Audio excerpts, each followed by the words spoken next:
பொதுக்கூட்டங்களும் இந்தியாவில் ஏதாவது ஊரில் பேசிக்கொண்டே இருக்கிற பேச்சாளர் திருப்பூர்காரன். இதில் குறிப்பாக நேற்று என்னுடைய சொற்பொழிவு கள்ளக்குறிச்சி நகரில். நான் இரவு 2 மணிக்கு தான் ஊர் வந்து சேர்ந்தேன். நான் வருவேனா மாட்டேனா என்கிற சந்தேகத்தில் நேற்று இரவு மாத்திரம் நம்முடைய சகோதரர் கார்த்திகேயன் அவர்கள் 2-3 முறை அலைபேசியில் என்னை அழைத்தார். இல்லை, கவலைப்படாதீர்கள், நான் ஒரு நிகழ்வுக்கு வருவேன் என்று சொன்னால் கட்டாயமாக வந்து விடுவேன், வருகிறேன் என்று சொல்லி உங்களை எல்லாம் சந்திப்பதற்கு வந்திருக்கிறேன். முதலில் ஒரு 15 நிமிடம் பொது விஷயங்களுக்கு எடுத்துக்கொண்டு அதற்கடுத்து ஐயாவுடைய நூலுக்கு நான் சொல்கிறேன். நான் பெரும்பாலும் பேசுகிற போது இடையிலே நீர் குடிக்க மாட்டேன், தாளை எடுத்து பார்க்க மாட்டேன். அதை முன்னிட்டு நான் சொல்லி விடுகிறேன். என்னுடைய மனதில் பட்டதை அப்படியே வேகமாக சொல்லிக் கொண்டு வருகிறவன் தான். நிகழ்ச்சியிலே தலைமையேற்று நடத்தி கொண்டிருக்கிற ஐயா முத்துசாமி ஐயா அவருடைய ஜாதக குறிப்பிலே எழுதி கொண்டு வந்து கொடுத்தார்கள். 1941 வருடம் பிறந்தேன். நான் பள்ளிக்கூடத்துக்கு அவர் போனதும் பள்ளிக்கூட வாத்தியார் அவருடைய சர்டிபிகேட்டில் எழுதி கொடுத்தார் 11/1/1943. சரி, இதற்கு ஏதாவது சிறப்பு இருக்கிறதா என்று பார்த்தால் அவர் பிறந்த தேதியில் தான் இந்த வேர்ல்டு மில்க் டே என்று தேசிய பால் தினம் அவருடைய தினம். எனவே பால் போன்ற இன்னோசன்ட் பேஸ் நம்முடைய டாக்டர் என்று நான் புரிந்து கொள்கிறேன். அதற்கு பக்கத்தில் அமர்ந்து கொண்டிருக்கிற வெள்ளிங்கிரி அவர்கள் என்னுடைய ஊரான இடும்பாளையத்திற்கு பக்கத்து ஊருக்காரர் முருகம்பாளையத்திற்காக மிகப்பெரிய செல்வந்தன். பார்த்தால் சாதாரணமாக நினைத்து விடார்கள். அம்பானிக்கு இணையான செல்வந்தர் நம்ம ஊரில் ஒருவர் இருக்கிறார்கள். அது அஜந்தா நாராயணசாமியாவும் அப்படித்தான். அஜந்தா நாராயணசாமி என்று சொல்வதை விட திருக்குறள் நாராயணசாமி என்று அவரை சொல்லலாம். திருக்குறள் மீது மிகுந்த ஈடுபாடு உள்ளவர் என்று நண்பர்கள் எல்லாம் என்னிடத்திலே சொல்லி இருக்கிறார். அதற்கு அடுத்து உட்கார்ந்து கொண்டிருப்பவர் திருப்பூரினுடைய மிகப்பெரிய ஆளுமையான திராவிட முன்னேற்ற கழகத்தினுடைய திருப்பூர் ஒன்றிய செயலாளராக இருந்த அருமைக்குரிய சகோதரர் என் மீது மிகுந்த பரிந்து காட்டக்கூடிய வாஞ்சையுள்ள சகோதரர் ராட்சி. அவர் ஒன்றிய செயலாளராக இருக்கும் போது எங்கள் ஊரான இடும்பாளையத்தில் நான் திமுகவிலே பொறுப்பில் இருந்தேன். அப்போது நடைபெற்ற பஞ்சாயத்து தேர்தலில் எனக்கான சீட்டை அவர் என்ன கோரிக்கை விட்டார். ஆனால் முருகம்பாளையத்தில் இருக்கிற நம்முடைய சகோதரர் வெள்ளிங்கிரி என்றால் தான் வெற்றி பெற முடியும் என்கிற ஒரு சூழல் வந்தபோது நான் வெள்ளிங்கிரி அவர்களுக்காக என்னுடைய வேட்புமனுவை வாபஸ் பெற்றுவிட்டு அவர் அந்த தேர்தலில் நின்றார். அவருக்கு நான் முழுமையாக பணி செய்தேன் என்கிற விஷயத்தை நம்முடைய வெள்ளிங்கிரி அவர்கள் நம்முடைய சகோதரர் ஆட்சி அவர்களே சொன்னார். இப்போது எனக்கு செய்திகளுக்கு செய்தி. அதற்கடுத்து தம்பி ரவீந்திரன் அவர் இன்னும் இப்பதான் முதலாக எழுதியிருக்கிறார். முதல் கவிதை நூல் நிறைய எழுது. அதற்கடுத்து நம்முடைய தம்பி கவின், இங்கே வந்திருக்கிற சித்த மருத்துவர் அருணாச்சலம் ஐயா, குமாரசாமி, சகோதரர் ஜோதி ஐயா அவர்கள், அதே போல தங்கவேலை, இப்படி அத்தனை பேருக்கு என்னுடைய வணக்கத்தை முதற்கட்டமாக சொல்லிக். அதே போல ஐயா சிவதாஸ். இதுல முக்கியமான விஷயம் என்ன கேட்டீங்கன்னா, இன்றைக்கு அண்ணா பிறந்த நாளில் ஏதாவது ஊரில் பேசுவதற்கான வாய்ப்பை எனக்கு உருவாக்குவார்கள். 2 இடங்களில் என்னை கேட்டார்கள். ஆனால் இங்கே நான் ஒத்துக்கொண்ட காரணத்தினால் நான் இங்கே போகிறேன் என்று சொல்லி அவர்கள் என்னை கேட்டார்கள், நாங்கள் பணம் கொடுக்கிறோம், நீங்கள் பணமில்லாத இடத்துக்கு பேச போகிறீர்களா என்று கேட்டபோது நான் சொன்னேன், இல்லை, முத்துசாமியார் இடத்துல நல்ல மனம் இருக்கிற காரணத்துக்கு நீங்க பேசுகிறேன் என்று சொல்லிவிட்டு அவைகள் எல்லாம் தவிர்த்து விட்டீங்க. அண்ணாவில் பேசுவதற்கான காரணம் திருப்பூரில் 90 வருடங்களுக்கு முன்பு தந்தை பெரியார் அவர்களும் பேரறிஞர் அண்ணா அவர்களும் சந்தித்துக் கொண்டு தமிழ்நாட்டில் அரசியலில் ஒரு திருப்பு முனையை ஏற்படுத்திய ஊர்தான் திருப்பூர். எனவே திருப்பூர் சரியான வழியை காட்டும் தலைவனே சமுதாயத்தில் மரியாதைக்குரியோர் ஆவார். மக்களின் தலைவனான பெரியாரால் போற்றப்பட்ட பேரறிவாளர் விரிவான கீர்த்தி பற்றி விளங்கிய தலைவராக தங்கத்தால் ஆனத்தட்டில் சாப்பிடும் தலைவர் உண்டு. கண்களுக்காக பட்டு சட்டைகள் தைப்பார்கள். மங்கிப்போ எதுவோக்கெல்லாம் மறுவாழ்வு தந்த மேலே இங்குள்ளோர் வியக்கும் வண்ணம் எளிமையாய் வாழ்வுகள்.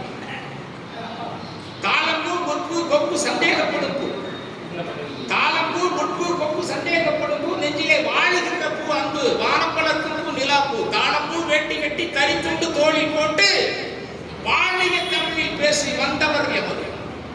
எழுவிடை கருத்திருக்கும் ஆனால் எள்ளின் பூவோ வெளுத்திருக்கும். எழுவிடை கருத்திருக்கும் ஆனால் எள்ளின் பூவோ வெளுத்திருக்கும். அண்ணனின் மேனிதான் பெருமை என்று அண்ணனின் உள்ளமோ அழகான தூய முத்துவெள்ளை என்கிற பேரறிஞர் அண்ணா 90 வருடங்களுக்கு முன்பு திருப்பூருக்கு வந்து அந்த அண்ணாவை பேசாமல் அண்ணா பிறந்த நாளில் மற்ற விஷயத்துக்குள் வருவதற்கு முன்பு அண்ணாவை சொல்லிவிட்டு வர வேண்டும் என்பதற்காக இதை சொல்கிறேன். ஒன்று, அண்ணா செய்த முக்கியமான 2 விஷயங்கள். 57 பேரறிஞர் அண்ணா இந்திய தமிழ்நாட்டுடைய முதலமைச்சராக வரும் வரை இந்து திருமண சட்டம் என்ன சொல்வது சொன்னால், நீங்கள் கோவிலுக்கு சென்று பார்ப்பனர்கள் கையால் தாலி எடுத்து கொடுத்து கட்டிவிட்டு வந்தால் தான் அது செல்லும் என்று சட்டம். 1967 ஆசிரியர் தன்மையில் தெரிந்து கொள்ள வேண்டும் என்பதற்காக இதை சொல்லுங்கள், குறிப்பு. அப்போது அண்ணா சொன்னார், அதென்ன பார்ப்பனர்கள் தாலி எடுத்து கொடுத்து அதன் மூலம் திருமணம் ஆனால் தான் அது சட்டமா? அதை என்னால் சட்டமாக்க முடியாது. போலீஸ் ஸ்டேஷனிலே இருக்கிற சப் இன்ஸ்பெக்டர் சாலி எடுத்து கொடுத்தாலும் அது செல்லும் என்கிற சட்டத்தை உருவாக்க நினைத்து அப்போது இந்திய நாட்டுடைய ஜனாதிபதியாக இருந்த ஜாகிர் ஹுசைன் இடத்திலே சென்று கேட்டார். அவர் சொன்னார், இது ரொம்ப வித்தியாசமா இருக்குப்பா, இந்து திருமண சட்டத்தில் ஒரு திருத்தம் கேட்கிறார் என்று சொல்ல, இல்லை நீங்கள் திருத்தத்திற்கு ஒத்துக்கொள்ள வேண்டும் என்று சொல்ல, புரிந்து கொள்ளுங்கள், இன்றைக்கு இந்த அண்ணா இந்த மாபெரும் தலைவரை இழிவாக பேசுகிற எவன் இருக்கிறானோ அவனெல்லாம் கட்டிய மனைவி பிற ஜாதி என்று சொன்னாலும் கூட அவர்களுக்கெல்லாம் அங்கீகாரம் கொடுத்த மாபெரும் மேதை அண்ணா பிறந்த தினம் என்று என்பதை புரிந்து கொள்ளுங்கள். எத்தனையோ நடக்கிறது அல்லவா? அவர்களுக்கெல்லாம் அங்கீகாரம் யார் கொடுக்கிறார்? இரண்டு முக்கியமான விஷயத்தை சொல்வார்கள். சென்னை மாநிலம் என்கிற பெயரை தமிழ்நாடு என்று உருவாக்கினார். சத்தியமேவ ஜெயதே என்று இருந்த சொல்லை வாயுமே வெல்லும் என்று உருவாக்கினார் என்றெல்லாம் படிக்கிறீர்கள். கூடவே சேர்த்து படிக்க வேண்டிய ஒரு முக்கியமான விஷயம், இந்த இந்து திருமண சட்டத்தில் ஒரு மாற்றத்தை ஏற்படுத்தி கொடுத்தவர் தான் நம்முடைய அவரு தமிழ்நாட்டுக்கு முதலமைச்சராக வந்ததற்கு பின்பு 2 மொழி கொள்கை என்று ஒன்றை கொண்டு 1965 மிகப்பெரிய இந்திய எதிர்ப்பு போராட்டம் நடந்தது. அந்த இந்திய எதிர்ப்பு போராட்டம் நடக்கிற போது சென்னையில் மருத்துவக் கல்லூரியில் படித்துக் கொண்டிருந்த முத்துசாமி ஐயாவும் அந்த இந்திய எதிர்ப்பு போராட்டத்தில் கலந்து கொண்டார். நான் ஒரு முக்கியமான விஷயத்தை சொல்கிறேன். அவர் எழுதிய 362 பக்கங்களையும் முழுமையாக படித்தார். அவர் 38 அத்தியாயங்களில் தன்னை பற்றி சொன்ன விவரங்களை படித்தார். தன் வரலாறு நூல்களிலேயே நீங்கள் படிக்க வேண்டிய சில நூல்கள் இருக்கின்றன. அதிலே ஒன்று, அவருடைய ஊருக்கு பக்கத்து ஊர்க்காரரான நாமக்கல் கவிஞர் ராமலிங்கம் பிள்ளை அவர்கள் எழுதிய என் கதை என்கிற நாமக்கல் கவிஞர் ராமலிங்கம் பிள்ளை அவர்கள் எழுதிய மலைக்கல்லன் படம் தான் எம்ஜிஆர் நடித்த படம். அந்த மலைக்கல்லன் படத்தை அவர் இருக்கிற கண்டம்பாளையம் நல்லூர் பகுதியில் இருக்கிற டூரிங் டாக்ஸி ஓடிக்கொண்டிருக்கிற போது அந்த மலைக்கல்லன் படத்திற்கான நோட்டீஸை வீதி வீதியாக விநியோகம் செய்கிற போது ஓடி போய் பிடித்தவர் தான் நம்முடைய முத்துசாமி. எப்படி அப்துல் கலாம் ஐயா அவர்கள் மண்டபத்திலிருந்து ராமேஸ்வரம் போகிற ரயிலில் பேப்பர் கட்டுகளை எல்லாம் தூக்கி தூக்கி கீழே வீசுகிற போது அவர்கள் எல்லாம் பிடித்துக் கொண்டு போய் ராமேஸ்வரம் வீதிகளிலே இருக்கிற வீடுகளுக்கு விநியோகம் செய்து பிற்காலத்தில் ஜனாதிபதியானதற்கு பின்பு இவர் எந்தெந்த செய்தித்தாள்களை எல்லாம் கொண்டு போய் வீடு வீடாக விநியோகம் செய்தாரோ அந்தந்த ஆங்கில நாடுகள் எல்லாம் முதல் பக்கத்தில் இப்படி செய்து போட்டன. எங்களுடைய பேப்பர்களை வீடு வீடாக சென்று விநியோகம் செய்த சிறுவன் இன்றைக்கு இந்திய நாட்டிலே ஜனாதிபதியாக உயர்ந்திருக்கிறார் என்று படிக்கிறோம். அப்துல் கலாம் வரலாறு. அப்படி மலைக்கல்லன் நோட்டீஸை ஓடி ஓடி பிடித்துக் கொண்ட ஐயா முத்துசாமி அவர்கள் இன்றைக்கு திருப்பூருக்கு வந்து உயர்ந்தார். அடிப்படையில் ஒரு வரலாற்றை நீங்கள் சரியாக புரிந்து கொள்ளுங்கள். எனவே தன் வரலாறு நூல்களில் மிக சிறந்த நூலாக நாம் கருதுவது நாமக்கல் கவிஞர் எழுதிய என் கதை. அதற்கு பின்பு தன் வரலாறு நூல்களிலேயே மிக சிறந்த நூலாக நான் போற்றுவது தமிழர்களுடைய தந்தை என்று போற்றப்படுகிற வ.உ. சிதம்பரனார் எழுதிய தன் வரலாறு. உலகத்திலேயே யார் தன் வரலாறு நூல் எழுதினாலும் உரைநடையில் தான் எழுதுவார்கள்.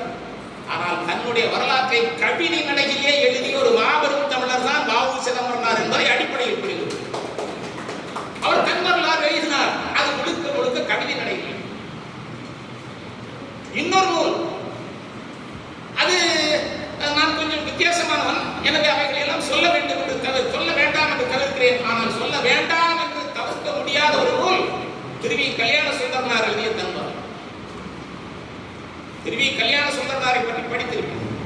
நம்முடைய ஆசிரியர் தங்கைகள் அறிவை அதிகமாகிக் கொள்கிற போது, நாலேஜ் இஸ் பவர் அல்லவா, அதிகமாகிக் கொள்கிற போது உங்களிடத்திலே படிக்கிற குழந்தைகள் எதிர்காலத்தில் இந்த நாட்டை உருவாக்குவதற்கான ஒரு கலெக்டராக அல்லது ஒரு போலீஸ் ஆபீசராக வருகிற போது அந்த பயன் அத்தனையும் உங்களை சேரும் என்கிற காரணத்தினால் அதை விஷயத்தை முடித்து சொல்லுங்கள். திருவிக்கா அவர்கள் சாகுமுறை விடாமுடியாக சாகிற போது அவரால் எழுத முடியவில்லை. தன்னுடைய பேத்தியை அழைத்து நான் சொல்வதையெல்லாம் எழுதி கொண்டே இரு என்று சொல்ல திருவிக இறப்பதற்கு முன்பு தன்னுடைய பேத்திக்கு சொன்ன புத்தகம் ஒன்று வந்திருக்கிறது, வாய்ப்புரிந்தால் படியுங்கள். அந்த புத்தகத்தின் பெயர் படுக்கை பதற்றல். படுக்கை படுத்துக் கொண்டே புதற்றிக் கொண்டே இருப்பார். அதையெல்லாம் இந்த பெண்ணை அதோடு நிறுத்தாமல் மீண்டும் ஒரு தன் வரலாறு புத்தகம் சாவதற்கு முன்பு எழுதுகிறார் திருவிக அவர்கள். அவைகள் எல்லாம் படிக்க படிக்க தன் வரலாறு நூல்களில் மிக சிறப்பானவை இவையெல்லாம் நம்மால் உயர்ந்து கொள்ள முடியும். அப்படி நான் உணர்ந்து படித்த நூல் தான் ஐயாவுடைய தன் வரலாறு நூல் என்பதை நான் மிகவும் அன்போடு உங்களுக்கு சொல்லிக் கொள்ள வேண்டும். தன் வரலாறு எழுதுறது சாதாரண விஷயம் இல்லை. பயோகிராபி என்று சொன்னால் மற்றவர்களை பற்றி எழுதுவது, ஆட்டோபயோகிராபி என்று சொன்னால் தன்னை பற்றி. அவர் தன்னை பற்றி எழுதுகிற போது எல்லாவற்றையும் சரியாக கவனித்திருக்கிறார். தன்னோடு பழகிய நண்பர்கள், தனக்கு பாடம் சொல்லிக் கொடுத்த ஆசிரியர்கள், தன்னோடு பழகிய மருத்துவர்கள், இத்தனையும் எழுதிவிட்டு ஒரு இடத்திலே அவர் எழுதுகிறார், தன்னுடைய மருத்துவமனையிலே செவிலியர்களாக இருக்கக்கூடிய பல்சாவை எழுதுகிறார், சீலாவை எழுதுகிறார், சுசீலாவை எழுதுகிறார். பல்சலா என்பது தமிழ் சொல், பல்சலே என்பது மலையாள சொல். பல்சலா என்பது அவர் தன்னுடைய நூலிலே குறிப்பிடுகிறார். பல்சலாவை எழுதுகிறார், சீலாவை எழுதுகிறார், சுசீலாவை எழுதுகிறார். அப்ப இதுக்கெல்லாம் ஒரு நல்ல எண்ணம் வேண்டும். தன்னிடத்தை பணியாற்றிக் கொண்டிருக்கிற ஒரு செவிலியரை பற்றி எழுத வேண்டுமா என்று ஒரு மருத்துவர் நினைத்தால் அந்த செவிலியருடைய வரலாறு நிலை வராது. இந்த வல்சலாவை பற்றி என்ன எழுதியிருக்கிறார் என்று பார்த்தேன். அந்த வல்சலா என்று சொல்லக்கூடிய அந்த நர்ஸ், அந்த செவிலியர் சொந்த ஊர் கேரளத்துடைய மாவேலிக்கரா. மாவேலிக்கரா என்கிற ஊருக்கு அந்த பெண்ணுக்கு திருமணம் நடந்தது. அந்த பெண்ணுடைய திருமணத்திற்கு இங்கிருந்து அவர் அங்கே செல்கிறார்.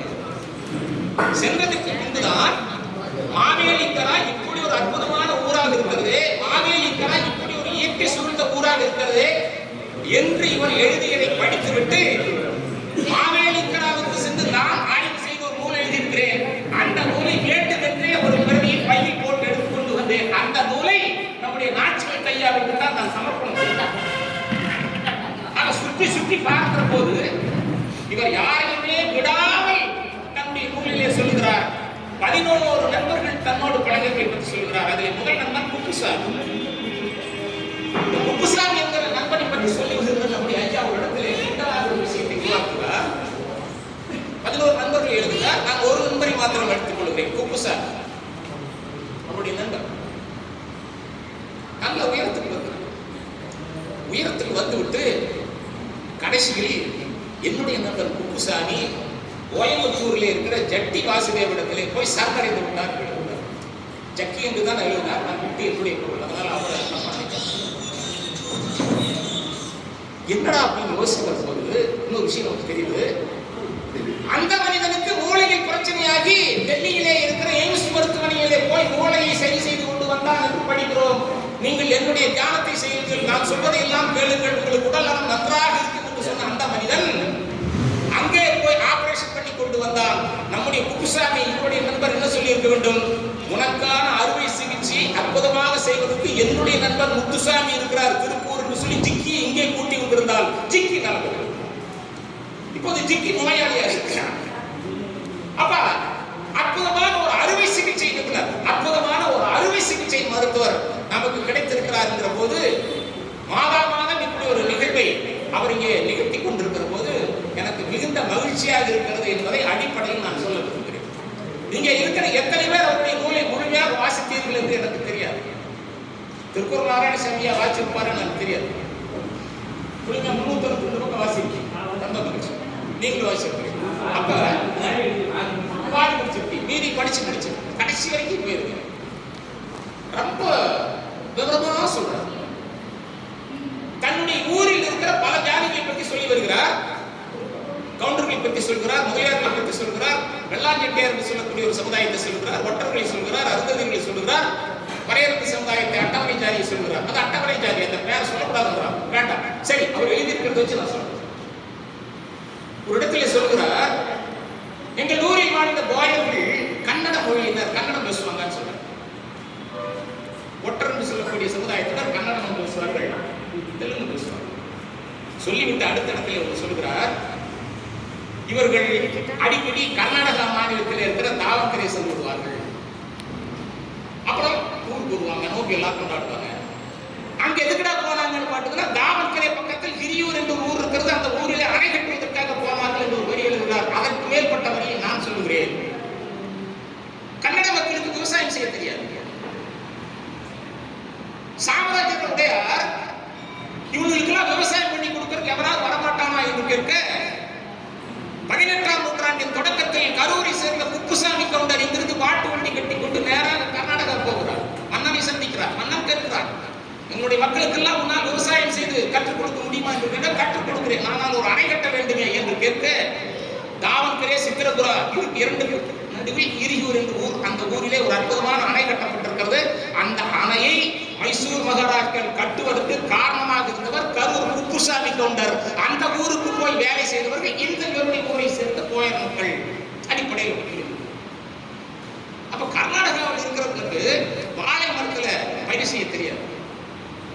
அந்த வாழை மரத்தில் பயிர் செய்வதற்காக குளித்தலையை சேர்ந்த ஒரு பிள்ளைவாள் அங்கே செல்கிறார். அந்த மனிதன் தான் அங்கே இருப்பவர்களுக்கு வாழை மரம் பயிரிட்டு வாழைப்பழங்களை எடுக்கலாம் என்பதை சொல்லுகிறான். எனவே அந்த மனிதனுக்கு கர்நாடகாவில் நிக்நேம் வாழைக்கா ரெட்டி. ரெட்டி என்று சொல்லக்கூடிய உயர் சொல்லோடு அவர்களை வைக்கிறார். இவைகளை எல்லாம் என்னுடைய கர்நாடகா மாநில தமிழர்களின் வரலாறு 1000 பக்கம் எழுதி பிடித்திருக்கிறேன். அது கர்நாடகா முதல்வர் வெளியிட இருக்கிறார். அதிலிருந்து குறிப்புகளை எடுத்து உங்களிடத்திலே சொல்லுங்கள். அப்ப ஒரு விஷயத்தை எழுதுகிற போது எந்த அளவுக்கு அவர் ஆழமாக அந்த விஷயத்தை உள்ளே கொண்டு போகிறார் என்று பார்க்கிற போது எனக்கு வியப்பாக இருந்தது. தேர்ச்சியான எழுத்து, எந்த இடத்திலும் பிரச்சனை. அண்ணாவை பற்றி நான் முதலாக சொன்னதற்கு காரணம் கூட அண்ணாவுடைய சொற்பொழிவை அவர் சென்னையில் கேட்கிறார். காமராஜருடைய சொற்பொழிவு கேட்டிருக்கிறாரா என்று பார்த்தால், பொன்னுசாமி கவுண்டர் என்று சொல்லக்கூடிய இந்த ஊருக்காரர் எம்எல்ஏ எலெக்ஷன்ல நிற்கிற போது காமராஜர் பேச வருகிறார். எப்பா எல்லாம் சேர்ந்து ஓட்டு போடுங்கப்பா என்று காமராஜர் மென்மையாக சொன்னதை நான் என் காதால் கேட்டேன் என்று அவர் சொன்னார். ஆக காமராஜர் பேசியதை கேட்கிறார், அண்ணா பேசியதை கேட்கிறார். மாப்போ சிவஞானம் என்று சொல்லக்கூடிய மயிலாப்பூர் பொன்னுசாமி சிவஞானம் மிக சிறந்த மனிதர். அவர் மேலையும் பிரி வச்சு அவரை குறிப்பிடுகிற போது எனக்கு ஒரு சிந்தனை வந்தது. என்னுடைய சகோதரியின் திருமணத்தை நடத்தி வைக்க மாப்போ சிவஞானம் எங்கள் ஊருக்கு வந்தார். அவர்தான் என்னுடைய சகோதரியுடைய மூத்த சகோதரிய திருமணத்தை திருப்பூர் காமாட்சி அம்மன் கோயில் கல்யாண மண்டபத்தில் நடத்தி வைத்தார். என்னுடைய தந்தை கொஞ்சம் தமிழ் உணர்வார். அந்த கல்வி அப்போ அப்போ சிவஞானத்தை பற்றி எழுதுகிற போது எனக்கு இன்னொரு சிந்தனை வந்தது. நான் பேசி பிடிக்கும் வரை கொஞ்சம் அமைதியா இருக்க முயற்சி பண்ணுங்க. நான் கஷ்டப்பட்டு தான் பேச வந்திருக்கிறேன். நீங்க பாட்டில் பேசிக்கிறீங்கன்னா என்னால் பேச முடியாது. அப்போ சிவஞானத்தை பார்த்ததும் எனக்கு இன்னொரு சிந்தனை. திருத்தணி என்கிற ஊர் தமிழ்நாட்டுக்கு சேர்க்க வேண்டும் என்று சொல்லி போராட்டம் செய்து திருத்தணியை நம்மோடு சேர்ப்பதற்கு முன் என்றவர் மயிலாப்பூர் பொன்னுசாமி சிவஞானம். கிராமணியார் என்று சொன்னால் ஜாதி சொல்கிறேன் என்று நீங்கள் தவறாக நினைத்துக் கொள்ளாதீர்கள். ஆந்த்ரோபாலஜி படி சில விஷயங்களை தெரிந்து கொள்ள வேண்டும் என்பதற்காக சொல்கிறேன். கிராமணி என்று சொன்னால் வட மாநிலங்களிலே இருக்கக்கூடிய வட மாவட்டங்களிலே இருக்கக்கூடிய நாடார் சமுதாயத்துக்கு பேர் கிராமம். இந்த பக்கம் தெற்கு இருந்தால் நாடார். அந்த சமுதாயம் சேர்ந்தவர் நம்முடைய சிவஞானம். எனக்கு என்ன வருத்தம் என்று கேட்டால், சிவஞானம் அவர்கள் திருத்தணி நமக்கு சேர வேண்டும் என்று போராடியவர். ஆனால் திருத்தணி தமிழ்நாட்டுக்கு கொடுக்க கூடாது என்று போராடியவர்.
சொல்லக்கூடிய அவருடைய மனைவியை இஸ்லாம் கொண்டாட வேண்டும். இந்தியாவில் முதல் முதலாக 1854 பெண்கள் கல்வி படிக்க வேண்டும் என்று முன்னின்றவர் அந்த பெண் சாவித்திரிபாய் பூலே.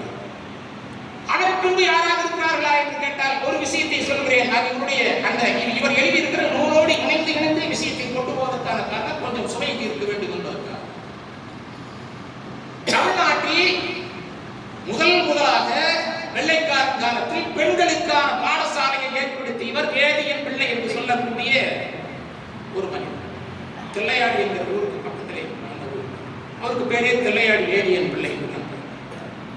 அந்த வேதியன் பிள்ளை தான் சவுத் ஆப்பிரிக்காவில் பணியாற்றிக் கொண்டிருக்கிற போது வ.உ.சி. அவர்களுக்கு 5000 பணம் கொடு என்று காந்தி இடத்திலே கொடுக்க அந்த பணத்தை வாங்கி கொண்டு வந்த காந்தி 8 வருட காலம் வ.உ.சி. கொடுக்காமல் இருக்க அதை வாங்குவதற்காக அவர் பட்ட கஷ்டத்தை எல்லாம் கோயம்புத்தூரில் இருக்கிற வழக்கறிஞர் மன்றத்தில் நான் பேசியது ஒரு நூலாக கொண்டிருக்கிறது. காந்தி கணக்கு என்கிற பெயரில் அந்த வேதியின் பிள்ளை தான் முதலில் தமிழ்நாட்டில் பாடசாலை என்கிற பாடசாலை ஏற்படுத்தி பெண்களுக்கெல்லாம் கல்வி. அவர் பள்ளிக்கூடம் கட்டி முடிக்கிறார். கட்டி முடித்ததற்கு பின்பு என்ன நடக்கிறது சொன்னால் யாரும் படிக்க வர மாட்டேங்கிறார். உடனே ஒரு யோசனை பண்றார். ஊருக்குள்ள தண்டோரா விடுறார்.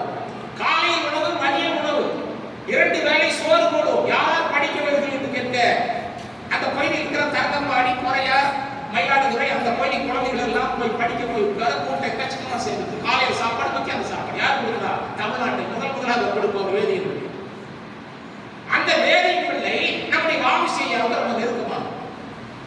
அப்ப வ.உ.சி. கோவைப்பட்டியில் வாழ்ந்து கொண்டிருக்கிற போது வேதியின் பிள்ளை அவருக்கு ஒரு கடிதம் போடுகிறார். ஐயா பிள்ளை அவர்களே தெரிந்து கொள்ளுங்கள், குழந்தைகளுக்கு சோறு போட்டால் குழந்தைகள் பள்ளிக்கூடத்துக்கு வருவார்கள் என்பதை நான் ஆதாரபூர்வமாக கண்டுகொண்டேன் என்று சொல்லி ஒரு கடிதம் எழுதினார். அந்த கடிதம் வ.உ.சி. படித்துக் கொண்டிருக்கிற நேரத்தில் அந்த கடிதத்தை அவர் வைத்திருக்கிற நேரத்தில் 2 வருட காலம் பெருந்தலைவர் காமராஜர் அவர்கள் விருதுநகரிலிருந்து கோவைப்பட்டிக்கு சென்று காலை உணவு மதிய உணவு வ.உ.சி. வீட்டில் சாப்பிட்டு விட்டு அதற்கு பின்புதான் அவர் விருதுநகருக்கு திரும்புவார். நம்முடைய நண்பர்கள் இந்த வரலாற்றை பெரியார் பதிவு செய்யவே இல்லை. அப்போது காமராஜர் இளைஞனாக இருக்கிறார். அவர் ஐயாவோடு பேசிக் கொண்டிருக்கிற போது ஐயா சொல்லுகிறார், தம்பி, எதிர்காலத்தில் நீ பெரிய தலைவராக வந்துவிட்டால் உன்னை மனதில் புரிந்து கொள்.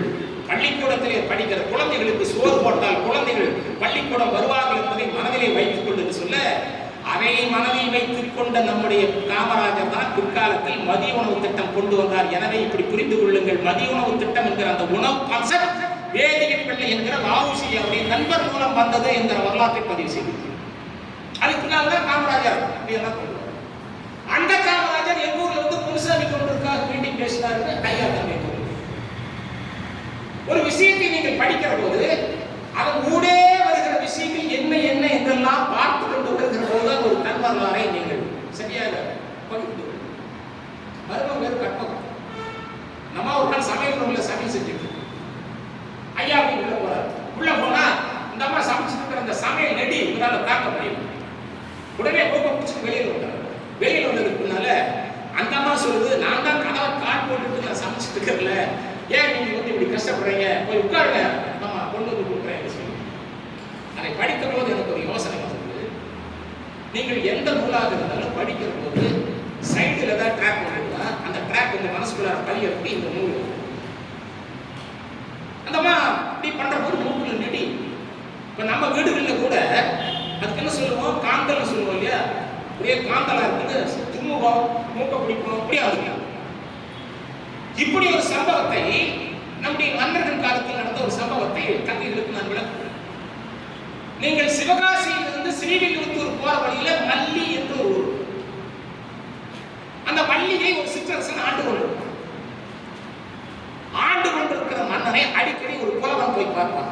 மனோகர் மாதிரியோ ரவீந்திரன் மாதிரியோ என்ன மாதிரியோ சிவதாசன் ஐயா மாதிரியோ இல்லது கார்த்திகேயன் எதிர்கால கார்த்திகேயன் மாதிரி ஆதரவு போய் பார்க்குற மாதிரி அந்த சிற்றரசனை போய் அடிக்கடி ஒரு புலவன் பார்த்துட்டே இருப்பான். ஒரு நாள் அந்த மன்னன் செத்து போறான். இளவு கேட்க போறார் புலவன். போறவரு உள்ள போய் எல்லாத்தையும் பார்த்துட்டு, அண்ணா நீ இறந்து போயிட்ட, எப்பப்ப நான் உன்னை பார்க்கறதுக்கு உங்க இடத்துக்கு வருவனோ அப்போதெல்லாம் இளம் ஆட்டுக்கறியில் நல்ல மிளகாய் எல்லாம் தடவி அதை எண்ணெயில போட்டு வறுத்து கொடுப்ப, அந்த கறியை தூக்கி சத்தம் இருப்பல்லவா, அந்த சத்தத்தை இனிமேல் எங்கே போய் கேட்பேன் மன்னா என்று சொல்லி அவதாரப்படுத்தணும். கேட்க முடியாதில்லை, இனி கேட்க முடியாதில்லை. அதனால தான் முத்தொள்ளாயிரம் செய்த ஒரு இடத்துல சொல்கிறது, நம்ம வானாச்சட்டி வச்சு எண்ணெய் ஊற்றுறோம்ல, எண்ணெய் ஊற்றின உடனே அந்த எண்ணெய் அப்படியே மேல ஒரு புகை வந்துருமா பார்த்துருக்கீங்களா? எண்ணெய் ஊற்றி நீங்க காய வைக்கிற போது பெண்களுக்கு தெரியும், ஆண்களுக்கு தெரியும், எல்லாருக்கும் தெரியும், எனக்கு தெரியும், உங்களுக்கு தெரியுங்க. அந்த எண்ணெய் இப்படி காய்ஞ்சி வரும்போது ஒரு புகை ஒன்று, அந்த புகையை நம்முடைய இலக்கியம் சொல்கிறது குய்ப்புகை. அதுல ஏதாவது ஒரு பொருளை போடுறீங்க, கடுப்பு போடுறீங்களா, சட சத்தம் வருதுல்ல, அந்த சத்தத்திற்கு பேர் குய்யோசை. நம்முடைய தமிழ் இலக்கியம் சொல்கிறது. மருமகளை போய் பார்த்து விட்டு வந்த அந்த பக்கத்தை படித்த போது எனக்கு முத்தொள்ளாயிரம் மல்லிகையுடைய இளவரசன் புலவரும் ஞாபகம் வந்ததால் உங்களிடத்தில் இருப்பது. அப்ப ஒரு தன் வரலாறு நூலுக்கும் எவ்வளவு விஷயம் அடங்கியிருக்கு, ஒரு தன் வரலாறு நூலுக்கும் எவ்வளவு விஷயம் அடங்கியிருக்கு. சரி, எல்லாம் சொல்றாங்கல்ல, அண்ணாவை பார்த்தேன்னு சொல்றாரு, அண்ணா பேசுற பேச்சு கேட்கிறாரு, ஜவஹர்லால் நேரு பேச்சு கேட்கிறாரு, ஆங்கில பேச்சை போய் கேட்டு போய் வியந்து போகிறார். அதெல்லாம் தன்னுடைய குறிப்பிலே சொல்கிறார். சரி, வேற ஏதாவது நம்ம ஊருக்காரங்க யாராச்சும் போய் பார்த்து ஏதாவது பண்ணிருக்கா என்று நான் பார்க்கும்போது இவருக்கு தீரன் சின்னமலையின் மீது விழுந்து இருக்கும். அடியே ஒரு விஷயத்தை சொல்லுகிறேன். என்னுடைய ஊர் கந்தம்பாளையம். கந்தம்பாளையத்தில் தீரன் சின்னமலை பற்றி என்னுடைய சொற்பொழிவும் கொங்கு வேளாளர் வரலாறு என்கிற நூலையும் இவர்கள் ஊரில் தான் வெளியிட்டு, அவங்க ஊராக வெளியிட்டு. ஆனா அவங்க சொந்த ஊர்லயே நான் பேசிட்டு வந்துட்டு இவர் வச்சிருக்கிற கண்ணன் மருத்துவமனையில் இத்தனை நாள் பேசல என்கிற வருத்தம் எனக்கு இருக்கிறது. அந்த வருத்தம் என்று என்னோடு தீர்ந்தது என்று எனக்கு மகிழ்ச்சியாக. பார்த்திருக்காரு ஐயா, தமிழ்நாட்டின் மிக சிறந்த பெண்மணி என்று நான் ஊர் ஊராக பேசுகிற திருப்பூர் சுந்தரம், அவரை போய் சந்தித்ததை பற்றி நூலிலே சொல்லுங்க. சுந்தராம்பாள் அவர்கள் இறப்பதற்கு முன்பு கடைசியாக அவர் கலந்து கொண்ட நிகழ்ச்சி நான் நடத்திய என்னுடைய நிகழ்ச்சியில் தான் அந்த அம்மா கடைசியாக கலந்து தலைமையில் அதை நடத்தோம். அந்த அம்மா வந்து அந்த அம்மாவை பார்த்த போது, அந்த அம்மா விஷயத்தை படிக்கிற போது எனக்கு இன்னொரு சம்பவம் நினைவுக்கு வருகிறது. அதை நீங்கள் புரிந்து கொள்ளுங்கள். இந்த அம்மா காந்தி மேல ஈடுபாடாக இருந்தாங்க, அதுவே எழுதியிருக்காரு. ஆனால் காந்திக்கு அடுத்ததாக ஆச்சாரிய வினோபா மேலும் அவர்கள் ஈடுபாடாக இருந்தார்கள். ஆச்சாரிய வினோபாஜி என்று சொல்லக்கூடிய பூமிதான இயக்க தலைவர் சித்வா பிராமின் நாக்பூர்காரர், அவர் பூமிதான இயக்கம் என்கிற பெயரில் நாடு நாடாக தமிழ்நாடு எல்லாம் சுத்தினார், கர்நாடகா சுத்தினார், தெலுங்கு நாட்டுக்கு சுத்தினார்.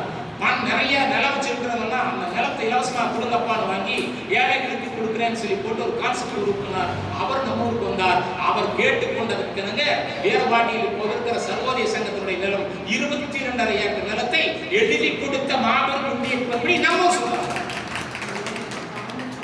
கைதட்டு இல்லையா? வீட்டுக்கு போனா இந்த கணக்கு ஊசியதா போட்டா காசு கொடுத்தாருன்னு கேட்டா கைதட்டு நிறைய கொடுத்தாரு சொல்லுவாங்க. அந்த அம்மா ஏன் ஆசிராங்க?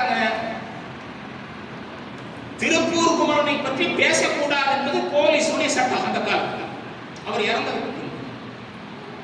அந்த திருப்பூர் குமரன் இறந்த விஷயத்தை பற்றியும் திருப்பூர் குமரன் தியாகத்தை பற்றியும் என்னுடைய ஊரான இடும்பாளையத்தில் வந்து அம்மா பேசுறாங்க.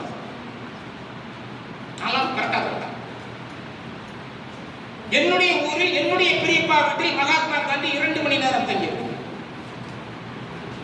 அப்ப ஒரு வயசு 50. அதே 56 வயது எனக்கான பின்பு அவர் இருந்த ஊரையெல்லாம் நான் போய் சோதித்து வந்து ஊருக்கு வந்த பின்பு நான் ஒரு பயப்பாட்டு புல் எழுதியிருக்கிறேன். நூலின் பெயர் காந்தி கீதை கோட்சே.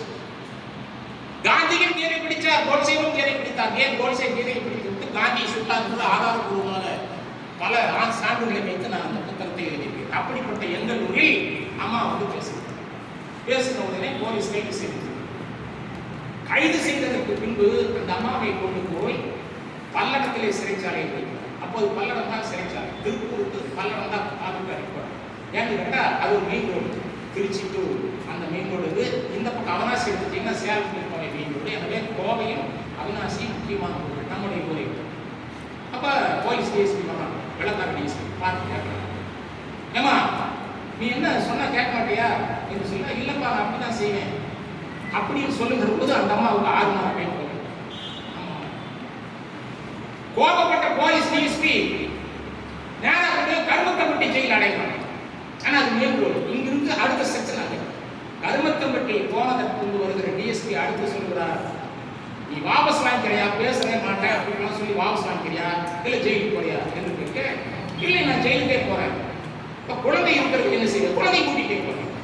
யோசனை பாருங்க, குழந்தை நான் கூட்டிட்டு போறேன் என்று சொல்லி குழந்தையோடு கடலூர் சிறையில் அவதிப்பட்ட சுந்தராம்பாளை ஐயா அவர்கள் போய் சந்தித்து வந்த காரணத்தினால் அந்த சிந்தனை எனக்கு வந்ததனால் உள்ளது. தமிழ் பெண்கள் அப்படி ஒரு தியாகமான பெண்கள்.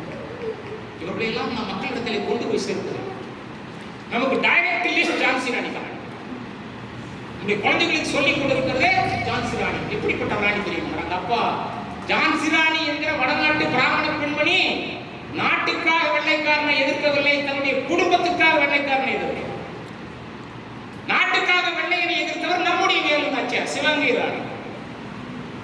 நாட்டுக்காக வெள்ளையனை எதிர்த்த சிவகங்கை ராணி நம்முடைய அம்மா வேலு நாச்சியார் ஜான்சி ராணிக்கு 77 வருடங்களுக்கு முன்பே வெள்ளையனை எதிர்த்தவர். அடிப்படையில் இப்படி புரிந்து கொள்ளுங்கள், ஜான்சி ராணி தன்னுடைய சுவீகார புத்திரனை டல்ஹவுசி பிரபு அங்கீகரிக்க மறுக்கிறான் என்கிற காரணத்திற்காக மங்கள் பாண்டே என்கிற பார்ப்பனோடு சேர்ந்து 1857 புரட்சி செய்தார். ஆனால் இந்திய அரசாங்கத்தில் வரலாற்று பாட புத்தகங்கள் என்ன எழுதி கொடுத்திருக்கிறார்கள் நமக்கு?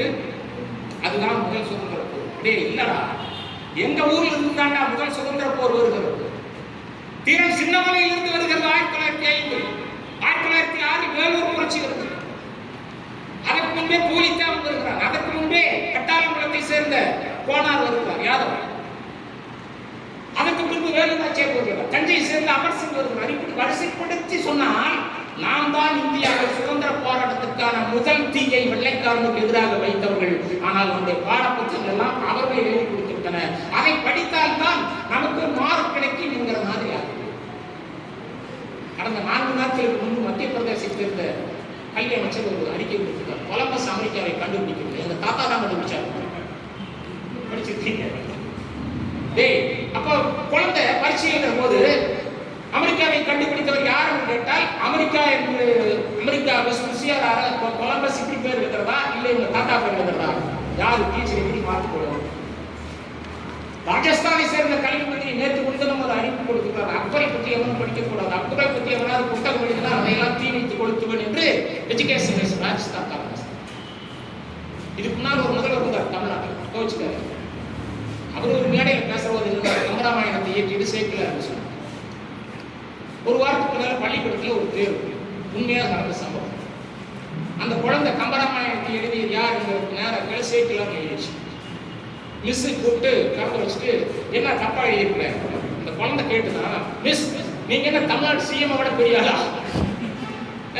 தமிழ்நாடு சிஎம் இப்படி சொல்லியிருக்காரு, நீ என்ன இப்படி சொல்றேன்னு சொல்லி அந்த மிஸ் கூட இந்த குழந்தை சண்டைக்கு போனதாக ஒரு பதிவு இருக்கு.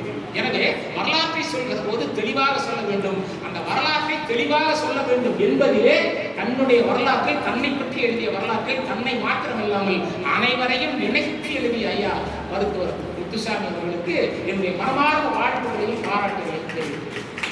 அடிப்படையில் அதை புரிந்து கொள்கிறேன். நான் மீண்டும் சொல்கிறேன், ஒரு 10 நிமிஷம் தான் டைம் முடிச்சுக்கிறேன். அவர்கள் சொன்ன டைம் நான் முதலே சொன்னேன்.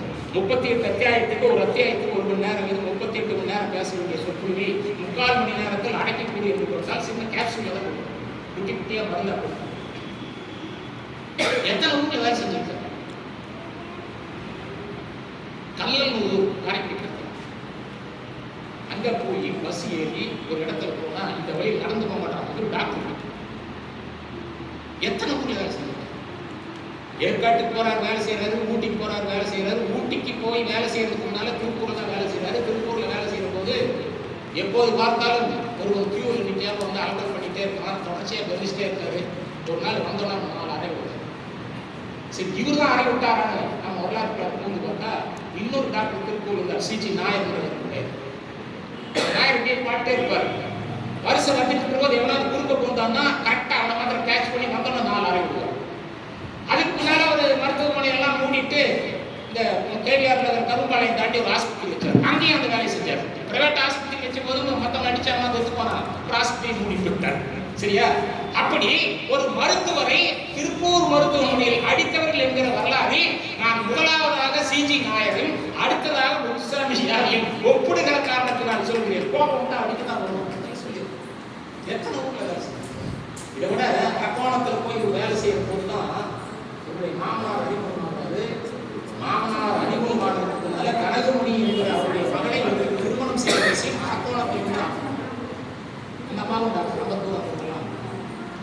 அவர் இடையில ஒரு விஷயத்தை சொல்றாரு.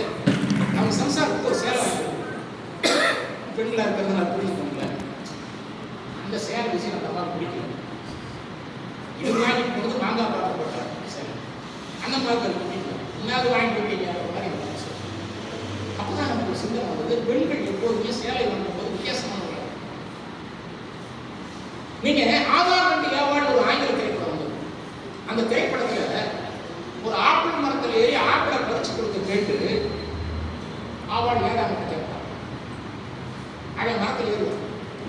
ஒரு பழத்தை காட்டி நீ பொறிச்சு சேர்ந்து அது வேண்டாம், கீழே இருக்கிற ஏவாள் சொல்றா அது உடனே இன்னும் 2 கிளை தாவும். இப்படியே கிளை தாவி தாவி தாவி தாவி தாவி கடைசி வரைக்கும் போயிடும். போன உடனே அதெல்லாம் வேண்டாம், கீழே இருந்து முதல் ஒரு ஆப்பிள் பிடிச்சில அதை பிடிச்சிட்டு. அது மாதிரி பெண்கள் ஜவுளி கடைக்கு போனாங்கன்னா அந்த ரேக்கில் இருக்கிற எல்லா சேலையும் கீழே கொட்டிடுவாங்க.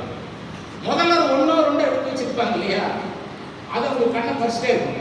இவங்க 1 or 2 செலக்ட் பண்ணுறத பக்கத்தில் இருக்கிற இன்னும் லோடி பார்த்துட்டு நல்லா எடுத்துருக்கிறோம், அதை நம்ம எப்படி கேட்ச் பண்ணணும் அந்த மாதிரி புரியுது உங்களுக்கு.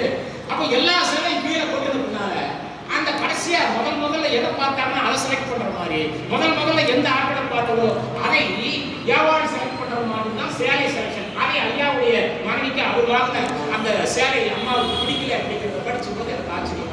2 மகன்கள் பிறக்கிறார்கள். ஒரு மகன் இன்னொரு மகன் கண்ணன். இந்த கண்ணன் பேர் தான் இந்த மருத்துவமனை வச்சிருக்கிறார். இப்போ நான் ஒரு கேள்வி கேட்கிறேன். நான் ஓரளவுக்கு படிச்சிருக்கேன் அந்த புத்தகத்தை சொல்லுங்கம்மா. நல்லாவே படிச்சிருக்கேன். அப்போ இதுதான் நல்லா இருக்கு. அதான் படிச்சிருக்கீங்க ஐயா, நீங்க படிச்சிருக்கீங்க. எனவே தான் அப்படி நூலை படி. காசு கொடுத்து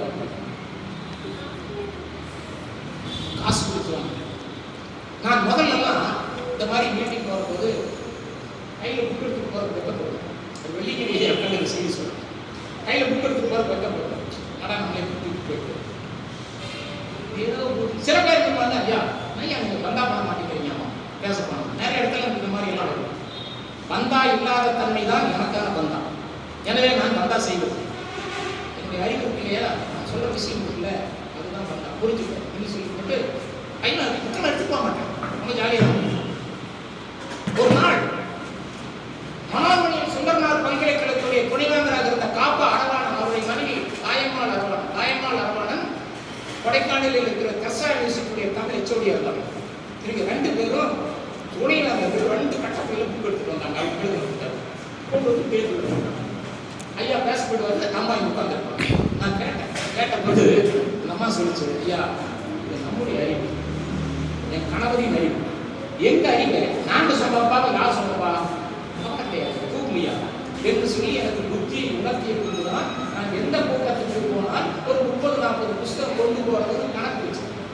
சரி, இந்த அனுபவம் மாத்திரம் போதுமா என்று பார்த்தபோது ஐயாவோட குரு கண்டம்பாளையம் பக்கத்தில் பரமத்தி வேறு. இதில் இன்னொரு விஷயம் பாருங்க, நம்ம மாரியம்மன் படிக்கிறோம், மாகாளியம்மன் படிக்கிறோம், காளியம்மன் படிக்கிறோம், வரட்டத்தாச்சி அம்மா படிக்கிறோம், எத்தனையோ அம்மா படிக்கிறோங்க. ஆனால் அவருடைய தெய்வம் யாருன்னு பார்த்தால் கவுண்டச்சி என்னன்னு இது எனக்கு புதிய ஒரு சொல்லாடு. கொங்கு நாட்டு வரலாற்றில் புதிய ஒரு சொல் கவுண்டச்சி என்று சொல்லக்கூடிய ஒரு அம்மானை வெளிப்படுத்துவார்கள். நூல் முழுக்க கொங்கு நாட்டினுடைய அந்த ஸ்லாங், கொங்கு வட்டாரம் அந்த வகையிலேயே எல்லாத்தையும் சொல்லி எந்த இடத்திலையும் மாறான கருத்துக்களை அவர் சொல்லாமலேயே தன்னுடைய விஷயத்தை கொண்டு. அதனால்தான் இவங்க ஊரில் இந்திரா கிளினிக் இருக்கிற இந்த அம்மா இவங்க மிஸ்ஸஸும் டாக்டர் மனைவி அந்த நண்பரும் அம்மாவும் டாக்டர் ஐயாவும் இந்திரா கிளினிக் இருக்கிற பரமத்தி டாக்டர் முத்துக்குமார் என்னுடைய இன்னும் சொல்ல போனால் என்னுடைய வாசகர் கூட அவரு இவர் படித்த கண்டர் கல்லூரி பேசுவதற்காக நான் அவர் ஐயா படிச்ச பரமத்தி கண்டர் கல்லூரி பேச போது தன்னுடைய காருக்குள்ளார இந்த மெடிக்கல் கிட்டெல்லாம் எடுத்து வச்சுட்டேன் போகலாம். நாங்கள் என்னங்க வந்தா இருக்கு மெடிக்கல் கிட்டெல்லாம் எதுக்கு, நான் தான் கல்லூரியில் பேசி முடிச்சோன்னே வந்துடுவோம்ல என்று சொல்ல, கிருஷ்ணமூர்த்தி சார் அல்ல, நான் மருத்துவன், எப்போதும் இடத்துல மெடிக்கல் கிட் இருந்தால்தான் யாராவது ஒருவருக்கு உடனே நான் உதவி செய்ய முடியும். எனக்கு எப்போதும் இடத்துல மெடிக்கல் கிட் சொன்னார். அப்புறம் தான் நான் புரிஞ்சுக்கிட்டேன், எப்போதும் இந்த அறிவாளிகையும் கொஞ்சம் புத்தகம் இருக்க வேண்டும் என்று முடிவு செய்து ஒரு 30-40 புக்கை நீங்கள் தூக்கிப்பதற்கான அந்த காரணத்தை சொல்வதற்காக இதை நான் சொல்லுவேன். அவர் தான் அடுத்த வாரம் என்னுடைய நிகழ்ச்சி ஏற்பாடு செய்திருக்கிறார். பரமத்தி வங்கி 2 ஆளுகள் இருக்கிறார். ஒருவர் முன்னாள் எம்எல்ஏ நெடுஞ்செழி டாக்டர் ஐயா தெரிஞ்சவர், இன்னொருவர் முத்துக்குமார், அவரும் டாக்டர். நான் சொல்றேன், எலெக்ஷன்லாம் நிக்காத டாக்டர் சொல்றேன், குடும்ப நண்பர் கூட. அவர் விட்டடா பாருன்னு சொல்லி விஜயகாந்த் வச்சு போய் சீட்டை வாங்கி 4வது இடம் வாங்கி டெபாசிட் ஆகி. நான் சொன்னேன், நிக்காதீங்க, இன்னாலும் இந்த கட்சிக்கெல்லாம் போய் நிக்காதீங்க, அது அந்தம்மா பணம் வாங்கிட்டே இருக்கும், ஆஸ்பத்திரி எழுதி கேட்கும், நீங்க நிக்க முடியுமா என்றெல்லாம் கேட்டேன். ஆனால் ஐயா போய் நின்று டெபாசிட் ஆகிட்டார். இப்போ ஒழுக்க மாட்டார், கட்சியெல்லாம் ஒழுங்காயா, மருத்துவ மாத்திரம் நான் பார்த்துட்டு இருக்கிறேன். புரியுதா உங்களுக்கு? அப்போ இந்த அனுபவங்களை எல்லாம் சொல்வதற்கு காரணம், இவர் நம்ம ஊரில் இருந்தால் கூட அரசியல் பார்வைக்குள் தன்னுடைய கவனத்தை கொண்டு போய் சேர்க்கிறார். எல்லோரோடும் பழகும். அது ஒரு இடத்துல பாருங்க, இவருக்கு பாடம் சொல்லிக் கொடுத்த குருநாதர் சின்னு என்று சொல்லக்கூடிய ஒரு தமிழாசிரியர். தமிழாசிரியர்கள் மிக சிறப்பான. அதுக்கு உதாரணம், கடந்த 2 வாரத்துக்கு முன்னால சென்னையில் நடந்த சம்பவத்தில் ஒரு தமிழாசிரியர் கேள்வி கேட்ட விஷயங்கள்லாம் ஊடகங்கள் கிடைக்கும். தமிழாசிரியர் அற்புதமான அவருடைய ஆசிரியர் சின்னு ஆசிரியர்.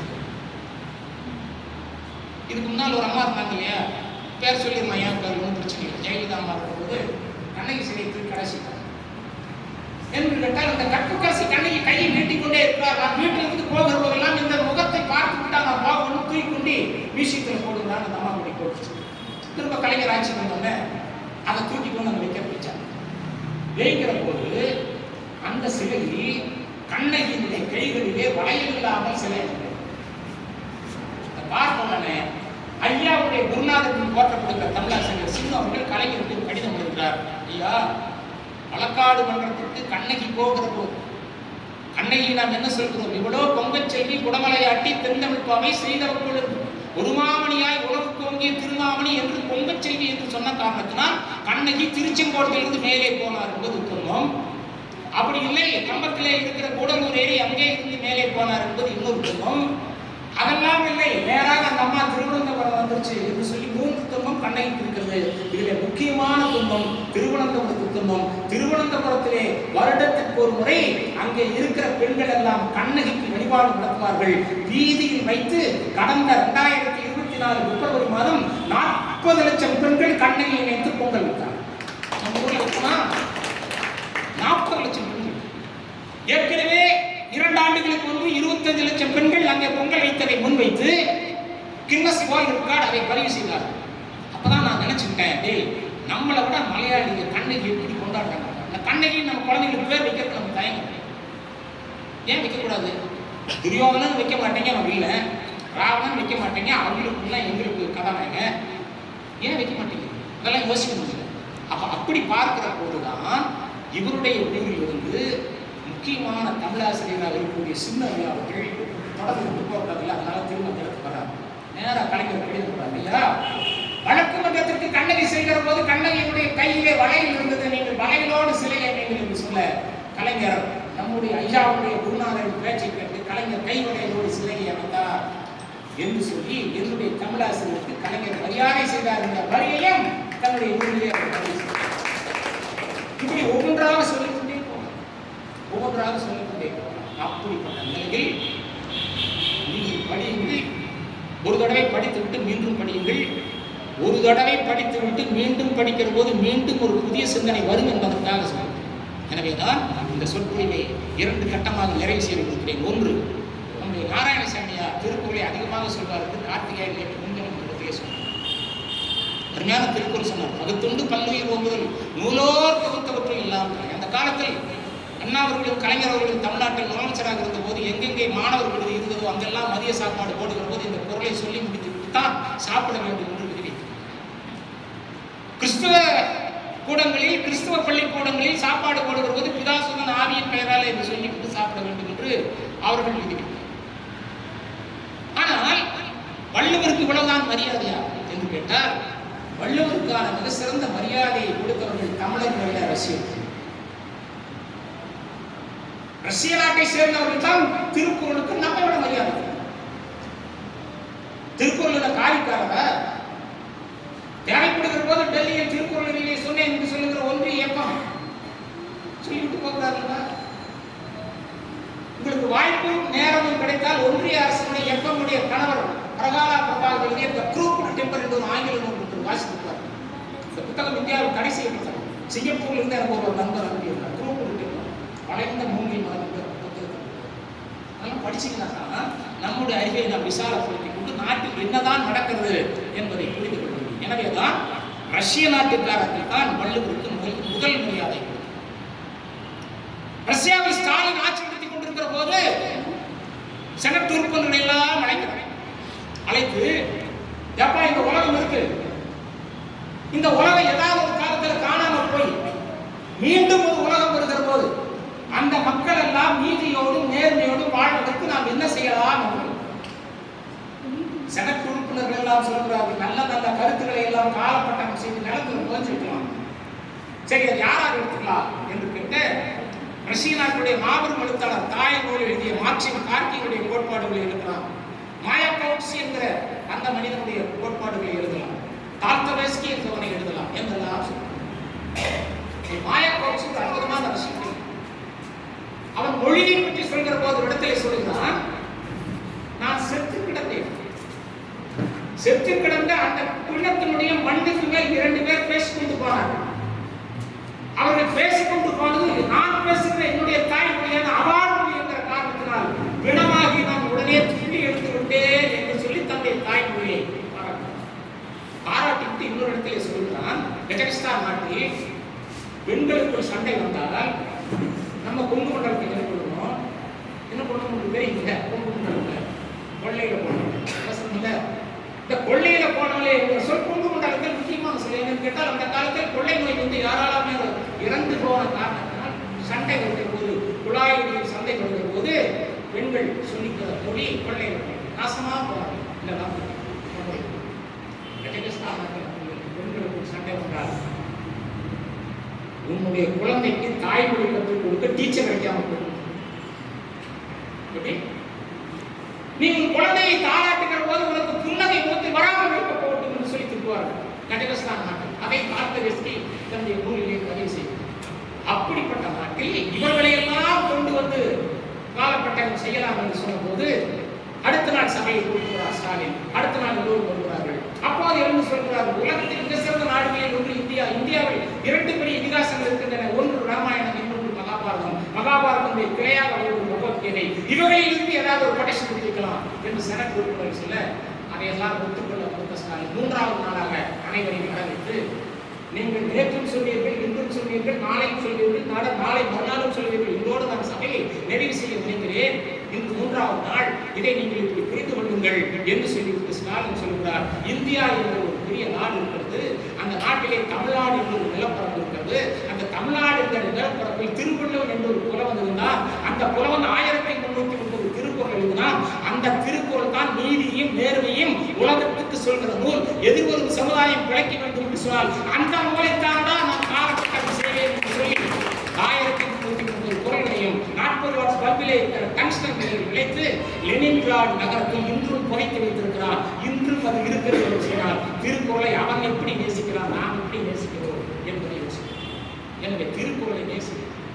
உலக மொழிகளிலேயே எத்தனை மொழிகள் உலகத்தில் பேசப்படுகின்றன?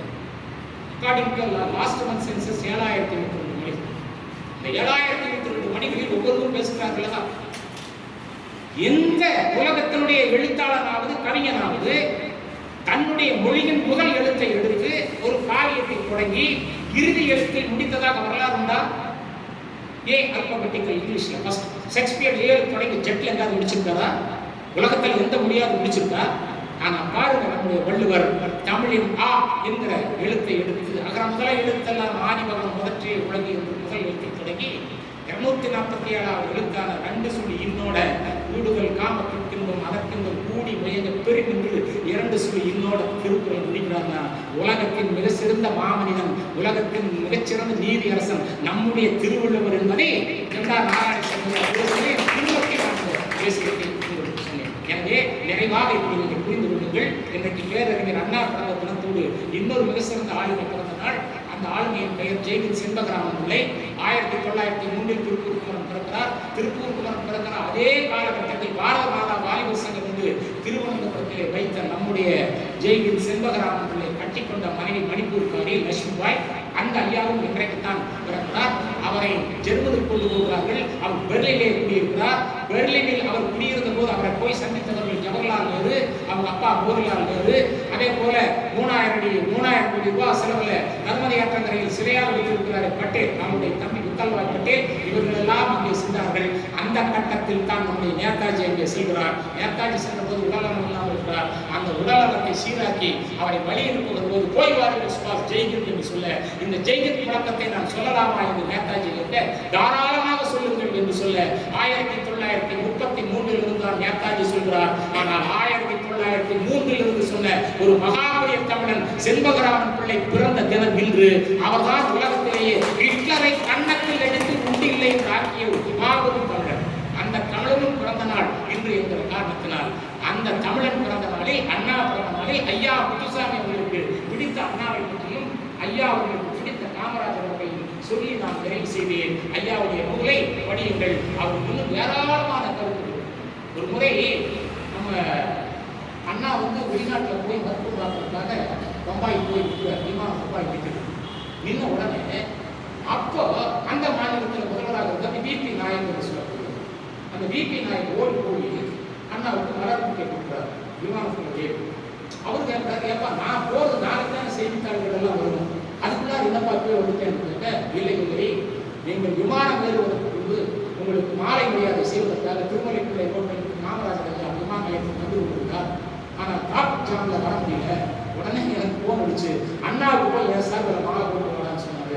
அதனாலதாயா நான் வந்தேன்னு சொல்லி யார் சொல்றா? விபி நாயக் சொல்றார். அந்த விபி நாயக்கால் பாராட்டப்பட்ட காமராஜரை தான் இவர் தங்களுடைய சந்திப்பே என்று சொல்றார். அடுத்தது காஷ்மீர் போறார். என்னோட தெரியும் சார், காஷ்மீர் போறார். ஒருத்தர் கேட்கிறார், ஏப்பா நீ எப்படி இருக்கலாம்னு கேட்கிறார். கேட்கிற போது அவசரம் நாங்கள் தனிநாடாக சார் இருக்கணும்னு விரும்புகிறோம். இந்தியாவும் பாகிஸ்தானும் எங்களுக்கு நட்பு நாடாக இருக்கட்டும், நாங்கள் தனிநாடாகத்தான் இருப்போம் என்று அந்த இளைஞன் சொன்னதை தன்னுடைய நூலில் பதிவு செய்கிறார்.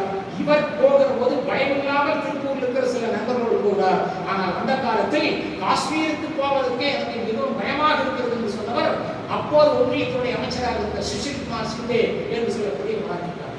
அந்த சுஷில் குமார் சிண்டே காஷ்மீர் போக பயந்துள்ளார். ஒன்றுமில்லாமல் திருப்பூரிலிருந்து நண்பர்களோடு கிளம்பி போய் காஷ்மீருக்கு போகிறார். காஷ்மீரில் இருக்கிற ஒருவனை குறித்து உனக்கு எப்படி இருக்க வேண்டும் என்று கேட்க, நான் தனிநாடாக இருக்கத்தான் விரும்புகிறேன் என்ற அந்த விஷயத்தை ஒளிவு குறைவில்லாமல் பதிவு செய்திருக்கிறார் என்று சொன்னார். தமிழுடைய ஆட்சியின் மீது, தமிழ் மன்னர்கள் மக்கள் அனைவரும் மீது பிரியமுள்ளவர் தன்னுடைய விஷயத்தை அதிலே சொல்லி இருக்கிறார் என்று என்னால் புரிந்து கொள்ள முடிந்தது. எனவே ஐயாவை வாழ்க்கை வழிபோடு எனக்கு வாய்ப்பு கிடைத்தால் அவருடைய நூலை முழுமையாக ஒரு புத்தகமாக எழுத விளைகிறேன். அப்படி எழுதுகிற போது இன்னும் ஏராளமான உட்செய்திகளை அதை கலந்து கொடுக்கிறேன் என்று சொல்லி ஐயாவுக்கும் இதுதான் ஐயாவுடைய புத்தகம். எனது வாழ்க்கை பயணம் 362 பக்கம். இதில் 360 போட்டிருப்பாங்க. முன்னால் ஒரு 2 பக்கம் சேர்ந்து 362 பக்கம். கடைசியில் பேஜில் ஏதாவது ஒன்று வேணும்னு சொல்லி போட்டு அவருடைய ஊர் நாமக்கல் கோட்டையும் போட்டா போட்டாங்க. நாமக்கல் கோட்டை ஏதாவது எல்லாரும் என்ன பண்ணுவாங்க, நாங்களே எடுத்து செய்வோம், பேஜ் விடக்கூடாது இல்லை, சரி அதில் தான் போடுவோம், நாமக்கல் கோட்டையை போட்டுருவோம் அப்படின்னு சொல்லி அது ஒரே கல்வியான மலை. ஐதரலியா இருந்த ஒரு மலைப்பகுதி அந்த பகுதி. இன்னும் சொல்ல போனால் ஐதரலியுடைய மகன் திப்பு சுல்தான் பிறந்ததே நாமக்கல் கோட்டையில் இருப்பது. ஆனால் வரலாற்று ஆசிரியர்கள் தேவனகல்லி தான் நம்ம பிறந்த ஊர் என்று சொன்ன காரணத்தினால் இஸ்லாமியர்களை பற்றி நான் ஏறத்தாழ 800 பக்கங்களில் புத்தகம் எழுதியிருக்கிறேன். அந்த புத்தகத்தில் இந்த விஷயத்தை நான் குறிப்பிட்டிருக்கிறேன். இந்த விஷயத்தை சொல்லி நான் சில புத்தகங்கள் கொண்டு வந்திருக்கிறேன். படிப்பதற்கு சுவையாக இருக்கும், தேவைப்பட்டவர்கள் வாங்கிக் கொள்ளலாம் என்று சொல்லி நான் எழுதிய இந்த புத்தகம் புரிய மொழி தலைநிமிர்ந்த தமிழ்நாடு. வேறொரு அண்ணாவில் எப்படி தலைநிமிர்ந்த தமிழ்நாடு, கண்டகியால் எப்படி தலைநிமிர்ந்த தமிழ்நாடு, சேர சோழ பாண்டியர்களால் எப்படி தலைநிமிர்ந்த தமிழ்நாடு, திருப்பூர் போனால் எப்படி தலைநிமிர்ந்த தமிழ்நாடு என்று சொல்லி ஆதாரபூர்வமான சில ஆய்வுகளை முன்வைத்து எழுதியிருக்கிறேன். இந்த புத்தகத்தை என்னுடைய மருத்துவர் ஐயா முத்துசாமி அவர்கள் வெளியிடுவார்கள். என்னுடைய அன்புக்குரிய பாசத்துக்குரிய மாஞ்சிக்குள்ள சகோதரர் நாச்சிமன் அவர்கள் இந்த நூலை பெற்றுக் கொள்வார்கள். நீங்களும் பெற்றுக்கொள்ளலாம் என்று சொல்லி கிடைக்கிறேன். நன்றி, வணக்கம்.